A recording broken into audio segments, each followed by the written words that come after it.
Bharatiya Janata party की इस press वार्ता में मेरे साथ मेरे साथी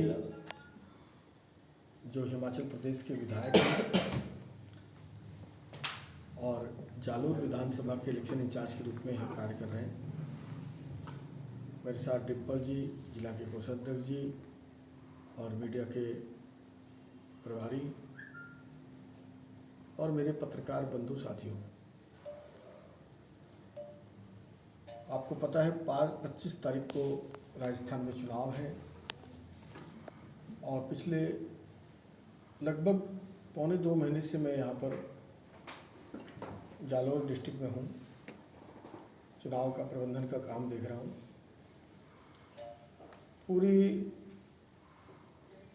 अपने अनुभव के आधार पर मैं कह सकता हूँ कि जालोर ज़िले की 5 की 5 सीटें हम जीत रहे हैं और आज जालोर विधानसभा की इस प्रेस वार्ता में ये भी कह सकता हूँ कि जालोर विधानसभा हम बहुत भारी बहुमत से जीतेंगे। अब तक का जोगेश्वर गर्ग जी का सबसे बड़ा मार्जिन जालोर विधानसभा का होगा, यह मेरा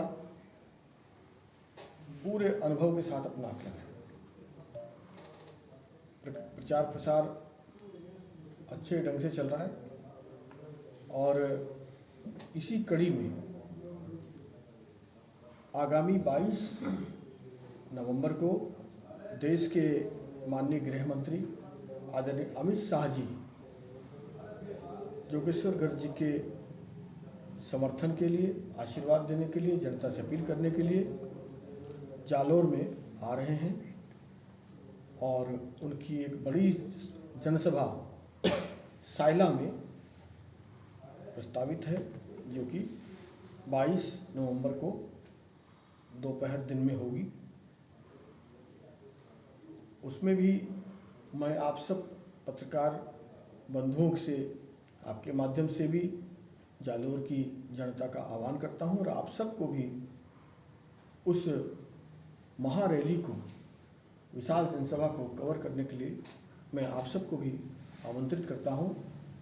देश के गृह मंत्री जी, जिनका यहाँ एक बड़ा नाम है, ओहरा है, वो जालोर की जनता को संबोधित करेंगे और जालोर के माध्यम से पूरे राजस्थान को ही संदेश देंगे। इस जिले में उनकी दूसरी सभा भी एक रहेगी उस दिन, जो रानीवाड़ा में रहेगी। तो जालोर से वो सायला से जब उड़ेंगे तो रानीवाड़ा की सभा, नारायण सिंह जी की भी सभा करेंगे। हमारे प्रबंधन की दृष्टि से, हमारी अपनी सर्वे टीम की इनपुट से मैं आश्वस्त हूँ कि जालोर विधानसभा और जालोर जिला की सभी सीटें भारतीय जनता पार्टी जीतेगी और हम लगभग 2/3 बहुमत से राजस्थान में सरकार बना रहे हैं। इसमें मुझे कोई संशय नहीं। सर, जिस प्रकार से कल मुझे लगता है कि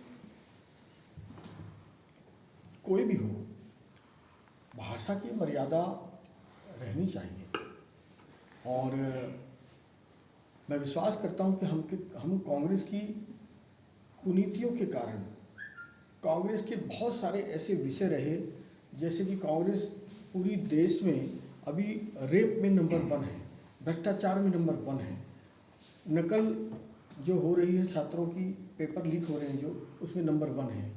तो हो सकता है उनके मन में आक्रोश, अति आक्रोश में बदल गया हो और कुछ शब्दों का भटकाव हो गया, लेकिन जो आरोप है हमारे वो ठीक है, लेकिन शब्दों की मर्यादा होनी चाहिए।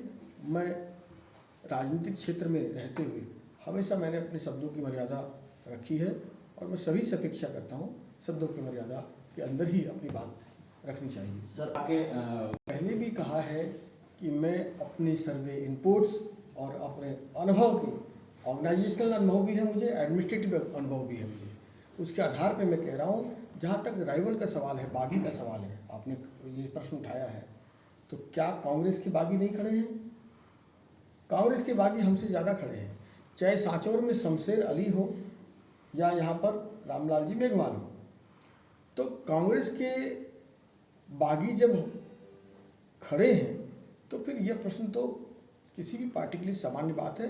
लोग सीधे सीधे दो राष्ट्रीय पार्टियों का आकलन करेगी, सरकार बनाएगी तो या कोई इंडिविजुअल तो जाके सरकार बनाएगा नहीं, निश्चित रूप से राष्ट्रीय पार्टी सरकार बनेगी, भारतीय जनता पार्टी की सरकार बनेगी।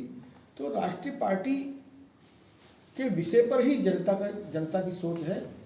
अपने पर्सनल कुछ इष्ट मित्र हो सकते हैं जो आपस में किसी को सहयोग करते हो, उससे बहुत ज़्यादा इस महासमर में फर्क नहीं पड़ने वाला। निश्चित रूप से दो पार्टियों के बीच की टक्कर है। आपने अपने संबोधन में कहा हाईएस्ट मार्जिन से जीतेंगे, मैंने ये कहा है।